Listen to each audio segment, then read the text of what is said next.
Right, so now we've got our foliage and our foliage detail in place, we're going to add the floral element into this. So you'll remember I cut the roses on the same piece of Mylar, but I've got an arrow telling me which way it's going up, and I think that's enough. You don't really need any more guide than that. And then I'm just going to position this inside here. And because we use the matte layer to initially weld the flower shape into the middle of this foliage, you'll see that there's about 2 mil gap between where your foliage ends or starts there and where your rose begins. So you're just looking for that even line all the way around. And then once it's there, just press it down. I've used my stencil spray again on the back just to add that little bit of hold. But all this now is sealed off, so I'm not worrying about getting ink where I don't want it. So I'm going to go in with, I'm going to use Worn Lipstick, Festive Berries, Candied Apple and Aged Mahogany. Okay, and I might add in another couple of colours as we go through. But I like these little inks because you can get the refills for them as well, which is super cool. And it's less money than buying all the big ones. So I thought, right, until I know which colours I'm going to use the most, I'm going to treat myself to the little ones. So I'm going to start with Worn Lipstick, which is the palest one. I'm just going to go in and do a nice light covering all over here. Don't worry about, getting too much colour down. It doesn't have to be too dense. Just lay the colour down. You can always go and add it at the end of it. Now, what I've noticed here is I'm getting these little pieces here which are annoying me, and that's because I cleaned my stencil with a baby wipe. So top tip, don't clean your stencils with a baby wipe, because what they'll do is they want to pick up all these little bits here that are really annoying. So you can either sit there and pick them out, which is what I would do, or just get on with it and just keep going. But now what I'd use to clean my stencils is I use water and a muslin cloth. And that just stops getting all those little fibres everywhere, because a wet wipe's quite fibrous and it just wants to pick it up like that. Right, okay, so we've got the basics of our rose down there. Now I'm just going to check my colours on here. So this is Candied Apple, which is quite, like a candied apple basically. And then we've got the Festive Berries, which is a little bit bluer. So I'm going to go in with Candied Apple first. And it's up to you now how much or how little detail you want to put into your images. So I'm going to pick up a stencil brush. This is probably about 1 centimetre wide. And I'm just going to go in and I'm just going to start to add a little bit of depth just in here. Okay, so I'm going to do it en masse, if you like. So don't do it every individual petal at this moment in time. And I'm also going to have a little bit of the darker up there, because I know that this rose is behind these two. This rose is behind this. So I'm going to add a little bit more dark around here, like so. And you don't need to get too hung up on that, because actually, do you know what? It'll look fabulous. Even if you only did it in one colour, it would look fabulous. And then I'm going to add a little bit of dark just in here, and a little bit just round here, and then a little bit more at the top, okay? And then we're going to start to build up our colours. So then I'm going to go in with Festive Berries, and I'm going to do a similar thing, but I'm going to use a smaller brush this time. So I'm coming down to a finer brush, and I'm going to start to just flick this up. So if any of you ever watched me colouring with alcohol pens, I tend to do the flick technique quite a lot, and you can do it with this. So just get the ink on your brush and just flick it like that. And then we're going to bring a little bit more of the darker over here. So now we're starting to be a little bit more specific as to where we're putting our colours, okay? I want a little bit more of the darker in here, like this. And in there, needs to be dark because that's the bud. And then just coming out of there as well, like that. A little bit up here, a little bit in there. And then I'm going to go back to my original one and my original brush, and I'm just going to blend all that through, okay? I'm going to do the same with this one. So I'm angling, this has got an actual, got a slight chamfer to it. So I'm angling it so the longer bristles are at the bottom, and then I'm just pressing down and flicking up like that. And it almost gives you the texture, you know, those really fine, you see really fine roses, and they've also almost got like that grain texture to them. That's what this will give you. So you can see, you can start to just brush up. And it's as little or as much as you want it to be. I am a devil for detail. I like it to look as realistic as it possibly can. But you might not be like that. And either way is fine, okay? I think what you have to learn as a creative person is you can take inspiration from different areas, but you have to still make it your own, because if you don't, you'll never like it. And then I'm just going back in with that brush that's only had that one lipstick on. And now I can see I've actually got a better flick there than I have on the other one. So I'm going to go back and I'm just going to add a little bit more of that detail in here, okay? Because you can layer these inks, that's what it was all about. And I'm just going to add a little bit more detail into here, just add a bit more texture. And even when you've taken it off, you know, if you're not happy with the result and you want to go in and add a bit more, you can. The only thing you can't do is take it away.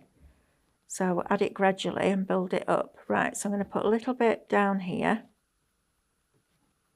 and a little bit here, coming down like this, adding in that detail. And coming out here. And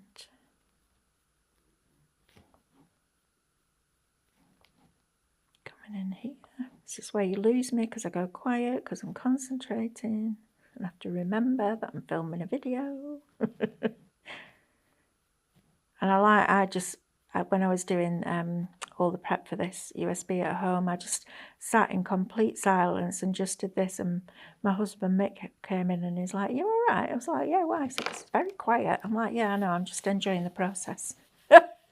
He's like, "Oh, okay, I'll remember that. Next time I need you to be quiet, I'll just give you something to concentrate on." No, he didn't say that. He enjoys his life too much to say stuff like that. Right, so I'm going to pull this out here. Right, so I've now got kind of where I want to with that level of detail. So I'm now going to go in with aged mahogany. Now this is super, super, super dark. So we need a really tiny stencil brush. I'm going to use this one. I'm not going to use a smaller one, I think. Let's find a really fine one. This one here. So you can see the difference between the brushes that I've used. I like that. Okay. And more often than not, when you buy the brushes, you'll have 3 different sizes in one packet. So yeah, just have a look around and find your best option. Right, so I've picked up a little bit of this and I'm going to start in the middle because I want to get rid of some of that ink. So I'm going to go where the bud is first of all, and then where the tighter, more closed little areas are, because they're going to be darker. And I'm just going to start to add in the detail now. And remember, we've still got detail to go over the top of this with our little lines that we've cut as well. So this is just about adding that shading in now. Not necessarily the absolute detail, but it's adding that shading in. And because I've coloured for a long, long, long, long time, and it was my passion, and it still is actually, every time if I have a stressful week, I just go home and colour in for half an hour and my whole mindset changes. I like this, I like adding in this detail. I like it to look as realistic as possible, even though it's flat. That's for me when I've really achieved my finish, when I look at it and I'm like, wow, that really does look like it pops off the page. But everybody's different, so you work to your parameters, I guess, what you like. But I also like the idea that you could just have one of these in the middle of a card, because we've separated all the flowers and the foliage out for you. So you could just have, you know, have it as one layer and not go over the top with it. It's up to you. It's your piece of art, isn't it? And I actually think you can call it art. I know we haven't drawn it, but we've designed the stencil with the files that we've been given, and we're now adding in our colour, and, you know, art is relevant, I guess, isn't it? I also don't think art needs to be a scary word. You know, I think everybody can find their space within the word art. And I like that about it. It's not as exclusive as it once was, I don't think. Obviously, fine art is a completely different thing to this, but, you know, everybody finds their own little niche. So I'm then going to just push a little bit of this back here. So I'm using the tiniest amount of ink. I'm not overwhelming myself with lots of ink. Any little bits that are left on the Mylar, I'm picking up and using that because I don't want it heavy. And then I'm just going to start and just rub in that ink like this. And then, you know, you could wash these brushes. I would try and get a set of brushes for each colour family. So one for yellows and orange, well, one for yellows, one's for oranges and reds, one's for greens, because you've seen me use the same ones. And just, you know, build up your collection. But it is nice to have different brushes for each colour family, because then you don't have to wash them and wait for them to dry in between.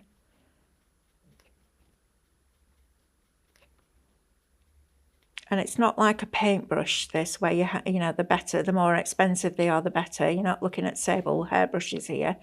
You know, you're not having to think about that. Just literally search stencil brushes. You'll find loads of them. So I've now got my detail in there, okay, and I'm just going to go in and I'm going to use that excess ink and I'm just going to go right the way through just to bring all that colour together. Okay, so now while I've got that in place, or actually I can't do it while I've got that in place because my detail's on the same stencil. So you can either cut that bit out or you can be brave and turn it round and just position the detail. Now I know, because I told myself, I wrote it on here, that the detail is going up. So I'm going to give myself space to position my stencil. And I'm looking at this as a whole. So I'm looking at this rose right now. I know that this piece goes on this petal and these little pieces go on the edge. So if I get that one right and in position, the rest of it will automatically follow. And then just go around and adjust it if you need to. And then that's exactly where it needs to be. So let's go back in with our really fine detail and back in with our aged mahogany. And some of these lines are super tiny, so we're just going to pounce, okay? And we're just going to get the brush as vertical as possible, and we're going to push those bristles. And this is why you don't really want like a traditional stencil brush with the thicker bristles. You want smaller brushes, but still with those with softer bristles, because they can flex more, so they can get into this detail a little bit more. And you're just going to push in. Okay, and then when you're cutting your stencil, your Mylar, you might find that some of the pieces don't just drop out because they're so tiny. So I use either a stiff brush or I use my die tool, you know, the die cleaning tool, those little brushes that you can get. I use one of those and I just vigorously rub the back of the stencil and that releases all those little bits of Mylar. So you kind of find your way around it, don't you?